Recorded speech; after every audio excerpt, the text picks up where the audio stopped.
बहुत सारे NEET aspirant अपने एग्जाम से कुछ दिन पहले या फिर लास्ट डेज में जो है सही तरह का टाइम टेबल या फिर शेड्यूल नहीं रखता है, नहीं बनाता है, जिस वजह से होता क्या है कि मैक्सिमम सिलेबस कंप्लीट नहीं कर पाता है और ज़्यादा सिलेबस कंप्लीट नहीं करने की वजह से एग्जाम अच्छा नहीं जाता और मार्क्स अच्छे नहीं आते। तो इसलिए आज के इस वीडियो में मैं आप लोग के साथ शेयर करने वाला हूँ एडवांस टाइम टेबल, जो कि मैं खुद फॉलो किया करता अगर मैं एक अभी नीट एस्पिरेंट होता। तो इस टाइम टेबल से जो है आपको बहुत ज़्यादा हेल्प मिलेगी और इस टाइम टेबल को अगर आप फॉलो करते हैं तो आपका ज़्यादा से ज़्यादा सिलेबस कंप्लीट होगा। तो टाइम टेबल कैसा है, क्या है, सारा कुछ एक्सप्लेन करूंगा। तो सारा कुछ जानने के लिए आपको जो है इस वीडियो को एंड तक देखना ज़रूरी है। तो आगे बढ़ने से पहले मैं आपको बता दूं, अभी आपके पास बहुत कम टाइम है। जितने भी दिन है, 10 दिन है, 15 दिन है या फिर 20 दिन है, अगर आप इस टाइम को फॉलो नहीं करते, अगर आप इस टाइम को सही तरीके से यूटिलाइज नहीं करते हो तो आपको जो है बाद में जाके पछताना पड़ेगा। तो इसलिए आपके पास जितना भी टाइम है, इस टाइम को सही तरीके से यूटिलाइज करो और ज़्यादा से ज़्यादा मेहनत करने की कोशिश करो, क्योंकि कुछ पाने के लिए कुछ खोना पड़ता है। तो अभी अगर आप ज़्यादा मेहनत करोगे तो इसका रिजल्ट आपको एग्जाम में दिखेगा, एग्जाम के बाद आपको दिखेगा। दैट्स वाई अभी जो है आपको स्टडी पे फोकस्ड रहना ज़रूरी है। तो चलिए वीडियो को शुरू करते हैं। तो सबसे पहले हम लोग 24 आवर्स को पार्ट कर लेते हैं 3 पार्ट में। सबसे पहला आपका जो है 6 to 7 आवर्स आपका स्लीप टाइम होगा, स्लीप आवर्स होगा। आपको जो है ज़्यादा सोना भी नहीं है और कम भी नहीं सोना है। आपको अपने स्लीप को स्किप बिल्कुल नहीं करना चाहिए। अभी अगर आप स्लीप को स्किप करते हो सकता है कि आप कुछ दिनों बाद जो भी अभी पढ़ोगे तो वो भूल जाओगे। इसलिए आपका जो है स्लीप टाइम मिनिमम आपका 6 आवर्स रहना चाहिए और 7 आवर्स आपका मैक्सिमम रहना चाहिए। अगर आप 5.5 घंटे में या फिर 5 घंटे में एडजस्ट हो सकते हो, आपको कोई प्रॉब्लम नहीं होती या 5 घंटा सोने में या फिर 5.5 घंटा सोने में, तो ये आपके ऊपर डिपेंड करता है आप कितना फॉलो करोगे। लेकिन अगर आपका नॉर्मल स्लीप टाइम है, आपको मिनिमम 6 आवर्स सोना चाहिए और मैक्सिमम आपको 7 आवर्स सोना चाहिए। इससे ज़्यादा अगर सोएंगे तो आपका टाइम वेस्ट होगा। तो यहाँ पे मैं 6 to 7 आवर्स स्लीप टाइम पकड़ा हूँ। उसके बाद आपका जो एक्स्ट्रा टाइम होगा वो होगा 3 से 3.5 घंटा। आपको यहाँ पे एक्स्ट्रा टाइम बिल्कुल नहीं लेना है ज़्यादा। 3 से 3.5 घंटे में ही आपको जो है ब्रेकफास्ट, लंच, डिनर सब कुछ कंप्लीट कर लेना है और एक्स्ट्रा जो कुछ भी आपको इसी के अंदर करना है। अभी आपको एक्स्ट्रा टाइम बिल्कुल नहीं देना है किसी भी चीज़ में। अगर आप एक्स्ट्रा टाइम अभी वेस्ट करते हो, जितने भी दिन है, 15-20 दिन बचे हुए हैं, तो इसमें आप अगर एक्स्ट्रा टाइम खर्च करोगे तो आप पछताओगे। अगर आप उसी के बजाय एक्स्ट्रा टाइम को सही चीज़ में यूज़ करोगे तो इससे आपको फ़ायदा होगा। दैट्स वाई आपको जो है एक्स्ट्रा टाइम बिल्कुल नहीं देना है। इसके बाद आपको जो है स्टडी टाइम जो है आपका 13 to 14 आवर्स डेफिनेटली करना है। अगर आप ऑलरेडी बहुत ज़्यादा पढ़ चुके हो और आपको बस थोड़ा बहुत रिवीजन करना है तो आप मैनेज कर सकते। लेकिन यहाँ पे अगर आपका पूरी तरह से रिवीजन नहीं हुआ है तो आपको एटलीस्ट 13 to 14 आवर्स स्टडी करना ज़रूरी है, क्योंकि अभी कुछ दिन है और इस टाइम को अगर सही यूटिलाइज करोगे तो सही फ़ायदा होगा। तो इसलिए आपको 13-14 आवर्स स्टडी करना ज़रूरी है। तो यहाँ पे मैं उसी के अकॉर्डिंग जो है टाइम टेबल बनाया हूँ, लेकिन उससे कम अगर स्टडी करना चाहते हो तो वो आपके ऊपर डिपेंड करता है। तो यहाँ पे इंपॉर्टेंट पॉइंट की अगर मैं बात करूँ, आप जब भी स्टडी करो तो आपको जो है 50 मिनट्स स्टडी करने के बाद 5 मिनट्स आपको ब्रेक लेना ज़रूरी है, या फिर 10 मिनट्स आप ब्रेक लोगे। और उस 5 to 10 मिनट्स ब्रेक में आपको ऐसा नहीं करना है कि आप मोबाइल चलाने लगो या फिर किसी से बात करने लगो, ऐसा कुछ भी नहीं करना है। आपको जो है उस 5 to 10 मिनट्स में ये सोचना है कि आप क्या क्या पढ़े और अभी आप क्या क्या पढ़ोगे और थोड़ा बहुत पानी वानी पी लोगे। उसके बाद आप दोबारा स्टडी करने लगोगे। ऐसा करने से आपका क्या फ़ायदा है? अगर आप कंटिन्यूसली सपोज 2 घंटा स्टडी कर रहे हो या फिर 3 घंटा कंटिन्यूसली स्टडी कर रहे हो, तो इससे क्या होगा कि 1 घंटे के बाद आपका कंसंट्रेशन धीरे धीरे कम होने लगेगा, आपका माइंड डिस्ट्रैक्ट होने लगेगा, उतना पढ़ने का मन नहीं करेगा। लेकिन वहीं पे अगर आप 5 to 10 मिनट्स ब्रेक ले लेते हो हर एक 50 मिनट स्टडी करने के बाद, तो इससे जो है आपका माइंड फिर से दोबारा कॉन्सेंट्रेट अच्छे से कर पाएगा और आपका माइंड फ्रेश होगा।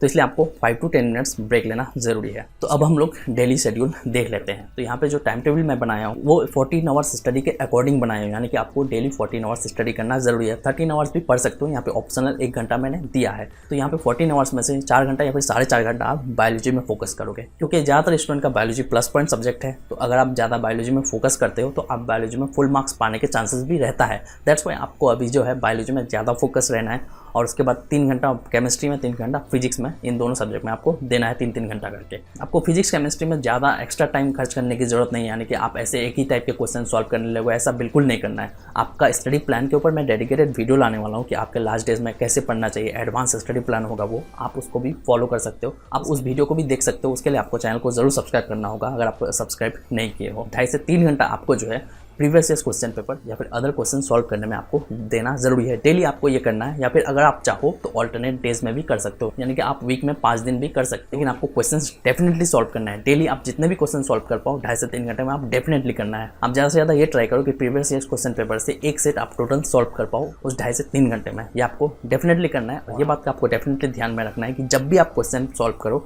तब आप स्टॉप वॉच के अकॉर्डिंग सॉल्व करो, क्योंकि आपको जो एग्जाम में एक क्वेश्चन के लिए 1 से 1.5 मिनट ही मिलता है। इसलिए आपको जो है ज़्यादा यही कोशिश करना है कि आप टाइम के अकॉर्डिंग सॉल्व करो, यानी कि स्टॉप वॉच लगा के कोई भी क्वेश्चन को सॉल्व करो। उसके बाद 1 घंटा जो है मैंने यहाँ पे फुल डे एनालाइज करने के लिए दिया है, यानी कि आप पूरे दिन में जो कुछ भी स्टडी करोगे, जो भी क्वेश्चन सॉल्व करोगे, सब कुछ एनालाइज करोगे।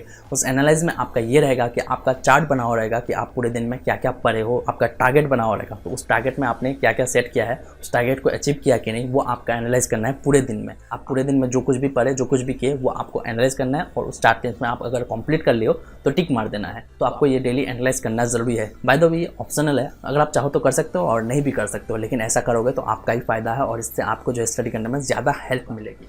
तो ये आपका 14 आवर्स स्टडी शेड्यूल होगा। तो चलिए हम लोग टाइम टेबल को देख लेते हैं कि आपको कब क्या स्टडी करना है। तो आगे बढ़ने से पहले मैं आपको बता दूं कि ये टाइम टेबल जो बनाया हूँ मैं अपने अकॉर्डिंग बनाया हूँ, यानी कि मैं इस टाइम टेबल को फॉलो करता, मेरा स्लीप टाइम ये रहता। लेकिन अगर आपका स्लीप टाइम कुछ अलग है, यानी कि अगर आप लेट सोते हो या फिर जल्दी सोते हो जल्दी उठते हो, या फिर लेट सोते हो लेट उठते हो, तो वो आप अपने अकॉर्डिंग करोगे। लेकिन आपका स्लीप टाइम जो है, स्लीप आवर्स जो है आपका फिक्स रहना चाहिए। 6 to 7 आवर्स आपका स्लीप टाइम फिक्स रहना चाहिए। अगर आप 7 आवर्स सोते हो तो उस टाइम को आपको मैनेज करना होगा। यहाँ पे मैं 6.5 घंटा सोने के अकॉर्डिंग जो है टाइम टेबल को बनाया है। तो यहाँ पे जो है 7 बजे मैंने अपना वेकअप टाइम पकड़ा है। आपको 7 बजे डेली उठ जाना है। 7 से 7:30 बजे तक आपका फ्रेश टाइम होगा और आप उस बीच में कुछ खा लोगे और थोड़ा बहुत हो सके तो फ्रेश होने के लिए एक्सरसाइज जरूर करोगे। एक्सरसाइज करके स्टडी करोगे तो आपका माइंड फ्रेश होगा और एक्टिव होगा।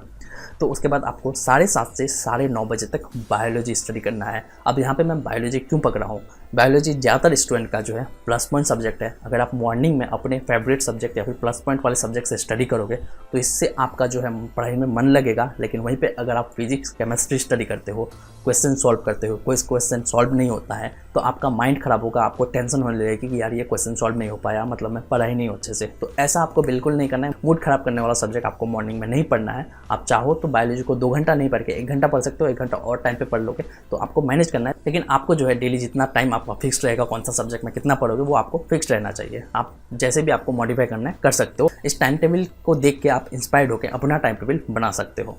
तो यहाँ पे मैंने 2 घंटा बायोलॉजी पकड़ा है। उसके बाद 9:30 से 10 बजे तक जो है मैंने फ्री टाइम पकड़ा है, एक्स्ट्रा टाइम, जो कि आपको जो है कुछ खाना होगा, क्योंकि आपने मॉर्निंग टाइम में ज़्यादा कुछ नहीं खाया होगा तो इसलिए आपको जो है आधा घंटा एक्स्ट्रा टाइम मिलेगा। इस टाइम में आपको जो है थोड़ा हेवी कुछ खाना होगा। उसके बाद 10 बजे से 11:30 बजे तक आप फिजिक्स पढ़ सकते हो या फिर केमिस्ट्री भी पढ़ सकते हो, डिपेंड करता है आपके ऊपर किसमें आप कंफर्टेबल हो। तो 10 से 11:30 बजे तक फिजिक्स पकड़ा हूँ यहाँ पे। उसके बाद 11:30 से 1 बजे तक केमिस्ट्री पकड़ा हूँ। 1 बजे तक आपका सेशन होना जरूरी है। तो ये आपका पहला पार्ट होगा, फर्स्ट सेशन होगा। सेकंड पार्ट में आपको क्या क्या करना है वो मैं आगे बात करता हूँ। तो 1 बजे से 2 बजे तक आपका जो है बाथ एंड लंच टाइम होगा। उससे ज़्यादा आपको एक्स्ट्रा टाइम बिल्कुल नहीं देना है बाथ एंड लंच में। 1 बजे से 2 बजे तक आपका जो है बाथ एंड लंच टाइम होगा। अब आपको 2 बजे से लेके 3:30 बजे तक क्वेश्चन पेपर या फिर previous year question paper solve करना ज़रूरी है।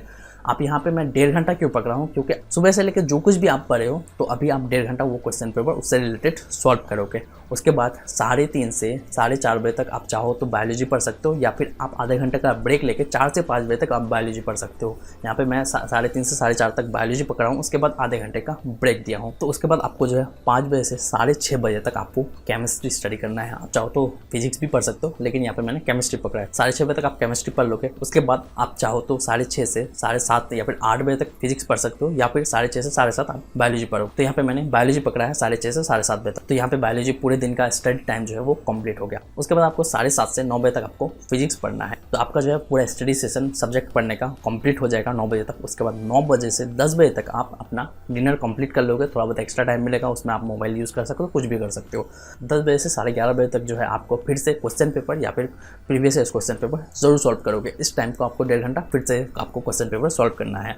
तो 11:30 बजे से 12:30 बजे तक जो एक्स्ट्रा टाइम मैंने पकड़ा था 1 घंटा, वो आपको एनालाइज करना है पूरे दिन में आपने क्या क्या पढ़ा, कितने सारे क्वेश्चन आपने गलत किए, कहाँ गलत किए, क्यों गलत किए, वो आपका टॉपिक कौन सा कंप्लीट नहीं हुआ, आपको फिर से रिवीजन करना होगा किसी दिन एक्स्ट्रा टाइम निकाल के। वो आपको फुल डे एनालाइज करना है और चार्ट लिस्ट में आपको लिख देना है अपना चार्ट जो बनाओगे डेली स्टडी का। तो इस तरह से आप अपने टाइम को फॉलो करोगे। उसके बाद 12:30 से 7 बजे तक आपका सोने का टाइम हो जाएगा। तो बस ये टाइम टेबल था, अपने अकॉर्डिंग मैंने बनाया था कि अगर मैं अभी स्टडी कर रहा होता, नीट के लिए प्रिपरेशन कर रहा होता, तो मैं इस टाइम को फॉलो करता। लेकिन अगर आपका स्लीप टाइम अलग है, स्टडी करने का टाइम अलग है, अपने अकॉर्डिंग आप सेट कर सकते हो, इंस्पायर्ड होगे इस टाइम टेबल से। लेकिन ये टाइम टेबल जो मैंने अपना बेस्ट देने के लिए बनाया है। इससे रिलेटेड आप जो है अपना टाइम टेबल मॉडिफाई कर सकते हो। तो बस मुझे आपके साथ यही शेयर करनी थी। नेक्स्ट वीडियो ड्रेस कोड के ऊपर भी आ सकता है और स्टडी प्लान के ऊपर भी आ सकता है। सो अगर आपका कोई क्वेश्चन है, कुछ प्रॉब्लम है, तो आप मुझे कमेंट सेक्शन में बोल सकते हो। अगर आपको टाइम टेबल बनाने में हेल्प चाहिए तो आप मुझे सोशल साइट में फॉलो करके या फिर टेलीग्राम चैनल पर फॉलो करके वहाँ पर आप मुझे पूछ सकते हो। मैं आपको डेफिनेटली टाइम टेबल बनाने में हेल्प करूँगा। सो अगर आपको वीडियो से हेल्प मिली हो, वीडियो अच्छी लगी हो, तो वीडियो को लाइक कर दे और हो सके तो वीडियो को शेयर भी कर दे, ताकि और स्टूडेंट्स तक ये वीडियो पहुंच सके और स्टूडेंट्स को हेल्प मिल सके। चैनल को अगर सब्सक्राइब नहीं किया है तो चैनल को सब्सक्राइब करते हैं। नीचे रेड कलर का बटन है, उसे ज़रूर दबा दो और उसके बगल में बेल आइकन को ज़रूर दबाएं। तो मिलते हैं नए वीडियो के साथ, तब तक के लिए थैंक यू।